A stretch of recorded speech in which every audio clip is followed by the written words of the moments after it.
আসসালামু আলাইকুম, welcome back to my channel easy cooking BD. আজ আপনাদের সাথে শেয়ার করছি সেরা স্বাদের আলু দিয়ে ট্যাংরা মাছ ভুনার রেসিপি। ট্যাংরা মাছ তো আপনারা অনেকভাবে দেখিয়েছেন, একবার এই পদ্ধতিতে ট্রাই করে দেখুন। আশা করি ভিডিওটা খুব ভালো লাগবে। চলুন কথা না বাড়িয়ে মূল রেসিপি শুরু করা যাক।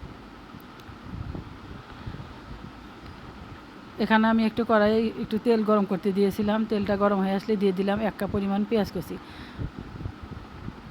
পেঁয়াজটা নেড়ে চেড়ে ভেজে নেব ব্রাউন কালার না হয়ে আসা পর্যন্ত।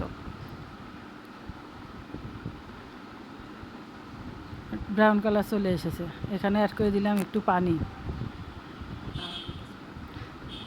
তার আগে কিছুটা আমি পেঁয়াজ এখান থেকে উঠিয়ে রাখছি, এটা আমি পরে ইউজ করব। বাকি পেঁয়াজের বেরেস্তার মধ্যে একটু পানি দিয়ে দিচ্ছি, কয়েকটা কাঁচামরিচ, 1 চা চামচ আদা রসুন বাটা,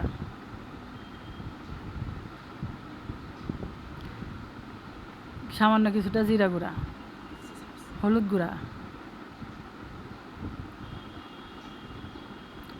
1 চা চামচ লাল মরিচের গুঁড়া, ধনে গুঁড়া,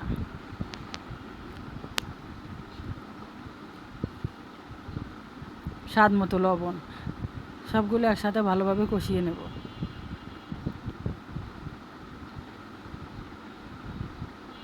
ফিরে এলাম কিছুক্ষণ পর, মশলাটা কষানো হয়ে গেছে।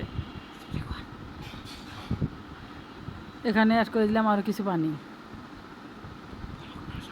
বলক ওঠা না আসা পর্যন্ত অপেক্ষা করব। বলক চলে এসেছে, এরপর আমি মাছটা অ্যাড করে দিলাম। আবার একটু নেড়ে চেড়ে ভালোভাবে মিশিয়ে নিয়ে একটা ঢাকনা দিয়ে ঢেকে রাখবো।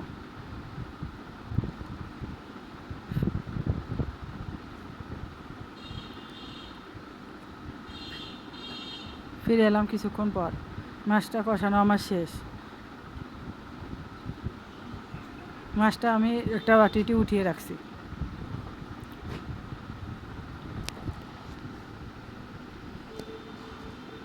বাকি মশলার ভিতর আমি আলু অ্যাড করে দিচ্ছি। আলুটা অ্যাড করে দিয়ে আলু সিদ্ধ না হয়ে আসা পর্যন্ত একটু কষিয়ে নেব। ঢাকনা দিয়ে ঢেকে রাখছি। অফ ক্যামেরায় আমি ভালোভাবে কষিয়ে নিয়েছি আলুটা। এ পর্যায়ে একটু পানি অ্যাড করে দিচ্ছি।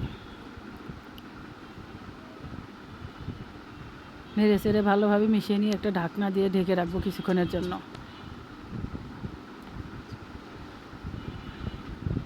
ফিরে এলাম কিছুক্ষণ পর, পানিটা বলক চলে এসেছে। এখন আমি কষানো মাছটা অ্যাড করে দেব। মাছটা অ্যাড করে দেওয়ার পর আবার একটু ঢাকনা দিয়ে কিছুক্ষণ পর ফিরে আসব। ফিরে এলাম কিছুক্ষণ পর,